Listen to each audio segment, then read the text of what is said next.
আপু, তুমি বাউন্ডারির মাইয়া? Yes, বাউন্ডারির কথা তো কইতে পারোনি। of course. আমাকে ব্রাহ্মণবাড়িয়ার ভাষায় 2টা লাইন বলো। আমার সিফুন তো নাই। তোমরা আমার ছেড়ে গেলে আমার কি আছে? তোমরা আমার ছেড়ো না। এটা কারে বলবে? আমার এলাকাবাসীকে, আমার ভোটারদের। Lovely. And due to with brain, এই কথাটা আপনি অনেকবার শোনেন। So what's the demerits? এটা ক্যারি করা যায় তো সহজ না, সেটা নিশ্চয়ই মানে অনেকেই বোঝেন। ডিউটি উইথ ব্রেইনের সবচেয়ে বড় সমস্যা হচ্ছে মানুষ ইচ্ছে করে চাইবে যাতে আপনার ব্রেইনটা আড়াল করে আপনার বিউটিটাকে ফোকাস করা যায়। তারা বলতে পারবে আপনি আসলে আপনার বিউটি দিয়ে আপনার মানে স্থানে পৌঁছেছেন, আপনার যোগ্যতা দিয়ে নয়, আপনার ব্রেইন দিয়ে নয়।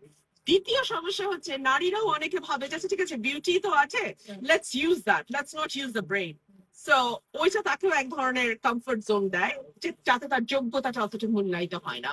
তিন হচ্ছে একটা সুন্দরী নারীর ব্যাপারে আপনি যে কোনো মিথ্যাচার করতে পারেন, একদম মানে চোখ বন্ধ করে যে কোনো মিথ্যাচার করবেন। এবং নারীর ব্যাপারে মিথ্যাচারে সমাজ যতটা আগ্রহী এবং উৎসাহী হয়, আর কোনো খবরে তত উৎসাহী হয় না। ঘরে হয়তো ভাত রান্না হয় নাই, সেটা নিয়ে তার খুব একটা মাথা ব্যথা নাই, কিন্তু একজন নারী যাকে সে জীবনে দেখে নাই, চেনে না, যার সাথে তার ন্যূনতম সম্পর্ক নাই, তার যে কোনো গসিপে সে ভীষণ আগ্রহী হয়ে যায়। আমি যখন প্রথম আসলে এরকম চেনা জায়গায় আসলাম, তখন আমি দেখলাম কিছু কমেন্টস, কদিন পরে ওরও লিঙ্ক ভাইরাল হবে। আমি প্রথমে বুঝি নাই ব্যাপারটা, আমি কয়েকজনকে জিজ্ঞেস করলাম যে কি লিঙ্ক ভাইরাল হবে, এবং তারপর আমি আসলে দেখলাম কিছু লিঙ্কস এর আগে আমার ছবি দেওয়া থাম্বনেইলে। সো মানে এটা যে নেয়াটা কেমন ব্যাপার?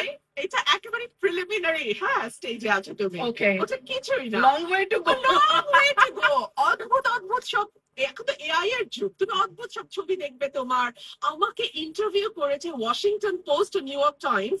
তারা বলছে যে একজন নারী হিসেবে তুমি তৃতীয় বিশ্বের একটা দেশে যে ডিফিকাল্টি গুলো ফেস করছো, বিকজ তোমার অনেকগুলো এআই জেনারেটেড ফটো আমাদের হাতে এসছে। সো এটা আমাকে একটা আন্তর্জাতিক খ্যাতিও দিয়েছে।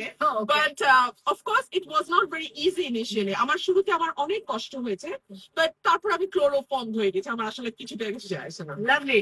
এই প্রশ্নটা তো আমি কখনোই সেটে করতে পারবো না, এটা বাইরে করতে পারছি যে রূপের রহস্য আছে, হোয়াট ডু ইউ মেনটেইন?